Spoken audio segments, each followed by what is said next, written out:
Esselamu Aleyküm. Bugün mən sizlərə Səhabəmiz Muaz bin Cəbəldən bəhs eləyəcəm. Onun həyatından, Peyğəmbərimiz sallallahu əleyhi və səlləmdən olan hədislərindən və son nəfəsini xəstəyi ilə verərkən etdiyi çox gözəl bir söz də sizlərə söyləyəcəm. Allah sevgisi ilə dolu olan qəlbindən sizlərə danışacağam.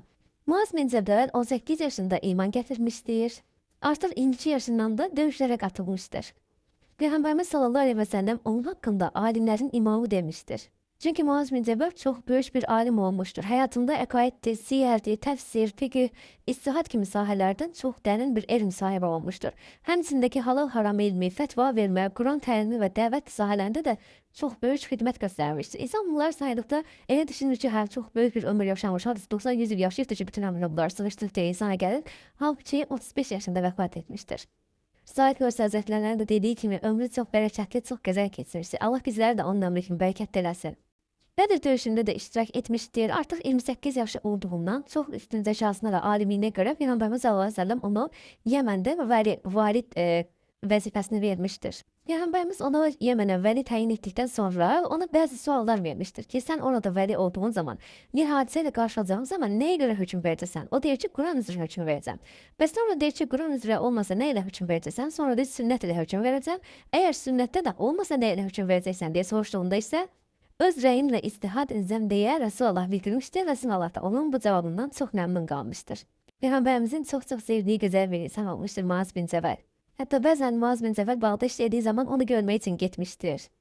Yəni Peyğəmbərimizin çox gözəl bir özelliği var ki, o çox sevmişdi. Səhabələrini, insanları çox sevmişdi. Buna görə də səhabələr də onu çox sevmişdir. Çox sevgi dolu gözəl bir Peyğəmbərimiz olmuşdur yəni. Həzrəti Əbu Bəkirin xəlifə olduğu dövrlərdə Əbu Bəkir ondan yaşca böyük olmasına baxmayaraq bəzən nəsə bir qərar vermək lazım olanda hətta ondan soruşmuşdu. Çünki çox böyük və zəkalı bir alim idi. Muaz bin Cəbəl ömrünün sonlarına yaxın vəba xəstəliyinə tutulmuşdur. Ölüm səbəbi də bundan olmuşdur. Amma xəstəliyi nə qədər şiddətli olsa da heç bir şikayət etməmişdir. Hətta demişdir ki, Allahım, xəstəliyim nə qədər ağır olsa da yenə məni səbr edənlərdən görəcəksən.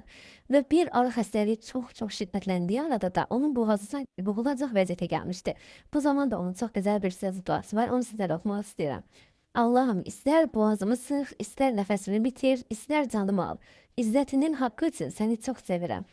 Yəni insan bu səhabələrin həyatını oxuduqca, sözlərini eşitdikcə o da təsirlənir. Özümüzü bir alnımıza gətiririk ki, biz başımıza kiçik bir müsibət gələn kimi nə qədər şikayətlənməyə başlayırıq. Olmayacaq sözlər işlədirik. Amma ki, ən çətin anında belə Allahım, mən səni çox sevirəm, mən səndən razıyam deyə bilməsi onun imanının Allaha olan sevgisinin nə qədər güclü olduğunu göstərir. İndi sizlərə Peyğəmbərimiz sallallahu əleyhi və səlləmdən olan hədislərlə bəhs edəcəm. Peyğəmbərimiz onun haqqında demişdi ki, qiyamət günündə Muaz bin Cəbəl bütün alimlərdən də öndə gedəcəkdir. O, başqa hədisdə demişdi ki, halal haramı bilən ən yaxşı bir alimdir. Muaz bin Cəbəl bir gün Rasulullah sallallahu əleyhi və səlləmdən soruşur ki, cənnəti qazandıracaq əməllər hansılardır? Peyğəmbərimiz isə cavablarında vermişdir ki, Allahdan başqasına iman etməmək, ona ortaq qoşmamaq, namazı düzgün qılmaq, ibadəti onun üçün etmək və zəkatı haqqı ilə verməkdir. Və yenə bir gün Peyğəmbərimizdən soruşmuşdur ki, ya Rəsulullah, bir əməllər saymışdır ki, bu əməl daha xeyirlidir, yoxsa bu əməl xeyirlidir, cihad etmək mi xeyirlidir, yoxsa ibadət etmək xeyirlidir. Peyğəmbərimiz demiş ki, daha xeyirlisi var. Yenə belə saya gedir, ən sonra deyir, ya Rəsulullah, bəs hansı əməl daha xeyirlidir deyəndə Peyğəmbərimiz dilini göstərmişdi. Yəni dilini tutmaq bütün əməllərdən daha da xeyirliymiş. Allah bizlərin də ömrünü Muaz bin Cəbəlin ömrü kimi bərəkətli eləsin, həyatımızı, qəlbimizi onun qəlbindəki kimi Allah sevgisi ilə doldursun. Onun kimi fədakar, cəsarətli insanlardan eləsin. Amin.